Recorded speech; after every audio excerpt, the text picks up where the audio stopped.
તો કમોસમી વરસાદને લઈને ખેડૂતોને ભારે નુકસાની વેઠવાનો વારો આવ્યો છે। ત્યારે ખેડાના ભારતીય કિસાન સંઘે જિલ્લા કલેક્ટરને ઉગ્ર રજૂઆત કરી છે। ખેડૂતોની ખરાબ સ્થિતિને લઈને તાત્કાલિક કાર્યવાહી કરવાની માંગ કરી છે। કુદરતના પ્રકોપથી ખેડૂતોને મોટા પાયે નુકસાન થયું છે। કપાસ, મગફળી અને ડાંગર જેવા પાકમાં નુકસાન થતા ખેડૂતોના મોઢે આવેલો કોળિયો હવે છીનવાઈ ગયો છે। મગફળીની ટેકાના ભાવે ખરીદી અંગે હજુ સુધી સ્પષ્ટતા ન થવાથી ખેડૂતો ચિંતામાં છે।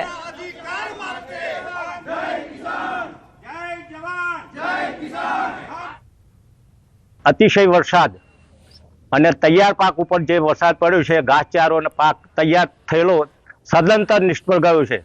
તો પૂરેપૂરું વળતર આપણને ગુજરાત સરકારમાંથી મળે। ખેડૂતોનો પાક તો નિષ્ફળ ગયો, ખર્ચો નિષ્ફળ ગયો, આવકે નિષ્ફળ ગઈ, તો પૂરેપૂરું વળતર મળે એવી અમારી સરકાર સુધી વિનંતી છે। મોટા ભાગનું ખેતીનું નુકસાન થયેલું છે। નુકસાનમાં ડાંગર છે, મગફળી છે, કોઈ મકાઈ હોય કે અન્ય પાક હોય, તમાકુ હોય, કપાસ હોય, એ તમામના બી બધા ઉગી ગયેલા છે।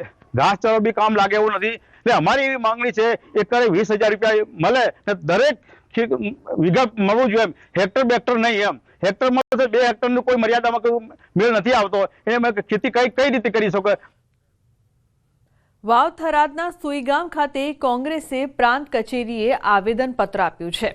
સાંસદ ગેનીબેન ઠાકોર તેમજ જિલ્લા કોંગ્રેસ પ્રમુખ ગુલાબસિંહ રાજપૂતે આવેદનપત્ર પાઠવ્યું છે। ખેડૂતો સાથે પહોંચી પાક ધિરાણ માફ કરવા કોંગ્રેસે રજૂઆત કરી છે। તાત્કાલિક ધોરણે યોગ્ય સર્વે કરી વળતર ચૂકવવાની પણ માંગ કરી છે। હજી પણ ડીડીઓએ તારીખો જાહેર કરી હતી કે આ તારીખથી આ ગામની અંદર સર્વે કરવા માટેની ટીમ આવશે ધોવાણની। આજે એને પણ 20 દિવસ થઈ ગયા, હજી સુધી ક્યાંય પહોંચ્યા નથી। પહોંચ્યા તો 5-10% પહોંચ્યા છે। પૂર્ણ રીતે ચોમાસું પાક નિષ્ફળ છે।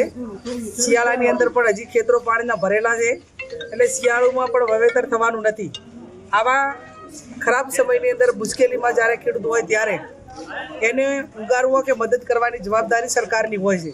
એ આ વરપૂરતી જે લોન લીધી હોય માફ કરે અને ખેડૂતોને જે નુકસાન થયું છે એની વળતર સરકાર આપે।